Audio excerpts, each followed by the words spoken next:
Taher Badshah joined just now. Taher, it's just been an extraordinary last couple of weeks. Big sell-off in the month of March, big recovery after that.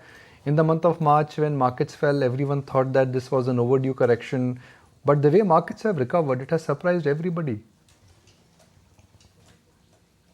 Well, I think not entirely. I think we've been maintaining this look. I mean, the backdrop, especially for the broader market, which has been under the radar, and where there was an expectation that there was an excess which had been built up. Perhaps we did see a decent correction of a certain magnitude, probably about 7 to 9 odd % at the indices level.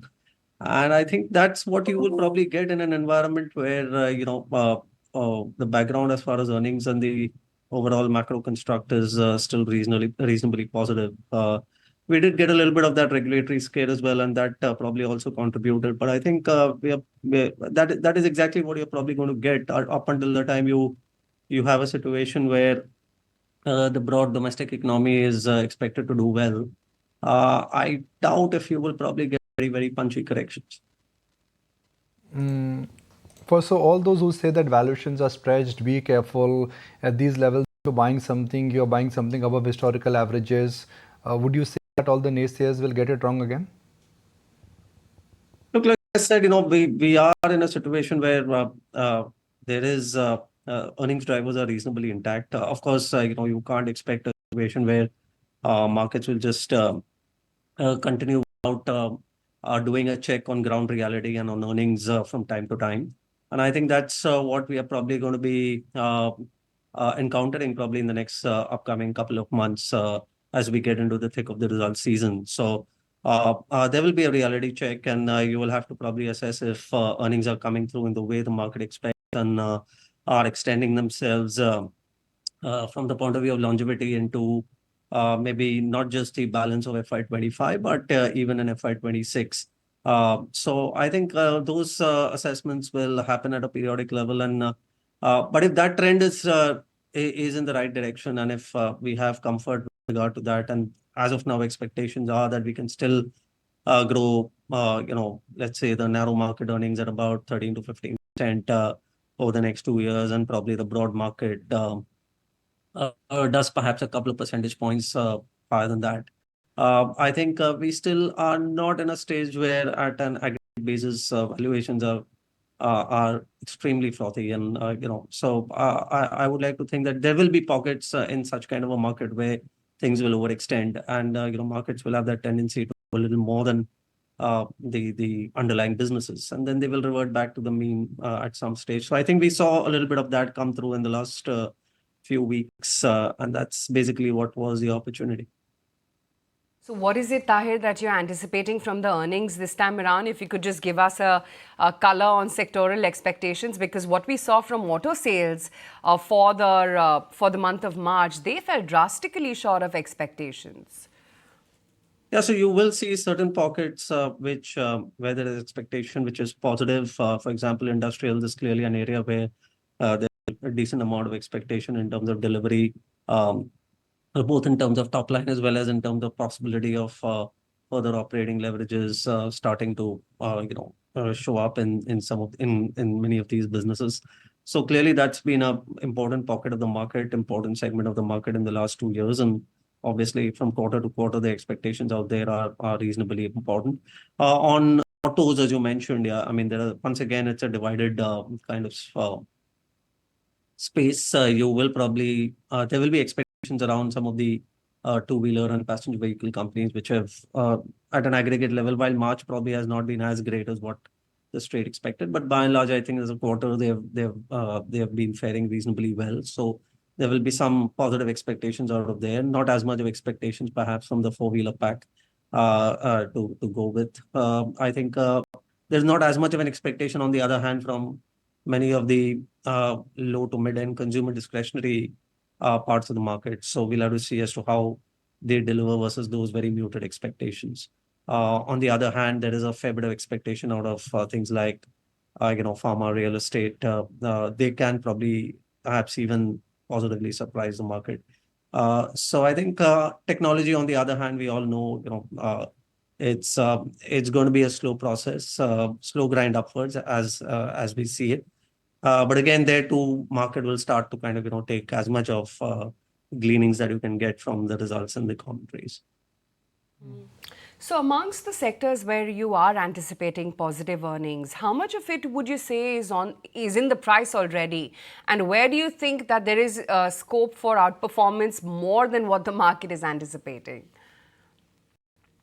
It's a little hard to say. You have to wait for corporates to deliver and try and see if some of the expectations of the market are met and or perhaps even exceeded. And I think there have been companies in certain parts of the market, certain sectors, which have been constantly delivering, not just on expectations, but probably even beating expectations. They are few and far between, but nonetheless, I mean, I think that is what the market will start to kind of try and decipher from these results. And more importantly, I think the commentaries also will probably matter. So I think I would like to, like as I said, I mean, some of the more expect more positive expectations are from the industrial space, from the capital goods parts of the market. Industrials at a broader level are expected to kind of do well. And they probably have that scope to, perhaps deliver better, at least from the point of view of profitability, if not as much from a top line perspective versus expectations. So I think that's where in banks, for example, I mean, I think it'll be good if we can probably see expectations being met. That will comfort the market.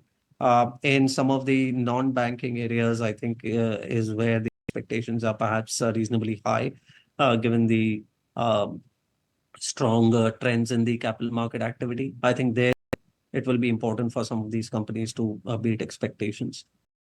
So again, that's an area that we probably need to watch.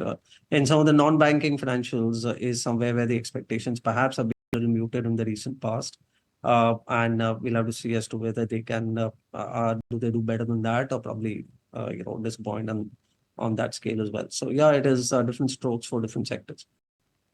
Just the pure F&O data. What is the screen telling me? Aditya Birla Capital, biggest gainer in the F&O finance space, which includes NBFCs and some AMCs, so 2% higher. You've got Aditya Birla Fashion, which is news driven, that seems to be marching along very smartly. You've got Adani Ports, which is also looking charged up.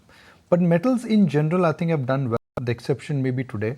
IT in general has underperformed, and today is no exception. Taher, I noticed that you've got IT right up there in terms of your top holdings. Aren't you worried about what's happening in the real world? So, not really much has been changing from the point of view. I mean, when we pan it from quarter to quarter, we don't really see much of a change, decipherable change with regard to, outlook or commentaries up until now. But on the other hand, however, valuations have fluctuated quite a bit along the way over the last 3-4 quarters. At times, there have been opportunities, like, for example, in some of in our value strategy, for example, the contra fund. We were materially overweight technology during the early part of 2023, late part of 22, starting late part of 22. And I think at that time, at least, valuations were somewhat more like averages compared to the +2 standard deviation that we saw in early part of 22 as such. So I think opportunities did come up at that point in time. And then along the way in 2023, we once again saw valuations spike up. So without really not much changing at the ground level. So we had that opportunity to take some money off the table. Today we are sitting more of a neutral position, or perhaps a little less than neutral as far as IT is concerned at this stage. So we'll see how it goes. But like as I said, I mean, not really much has actually changed, and therefore, to that extent, I would say at an aggregate level, expectations are not really very hot. They are kind of muted, but we'll keep observing as to when that inflection point were to probably arrive, at which stage you can probably expect better execution or better conversion of some of the businesses, some of the deals that have been won into top line, and that's what essentially the market is looking forward to from IT companies. Okay, Taher, great to have you on the show. Thank you so much for taking the time out and joining in today. If you like this video, then like, share and subscribe to ET Now.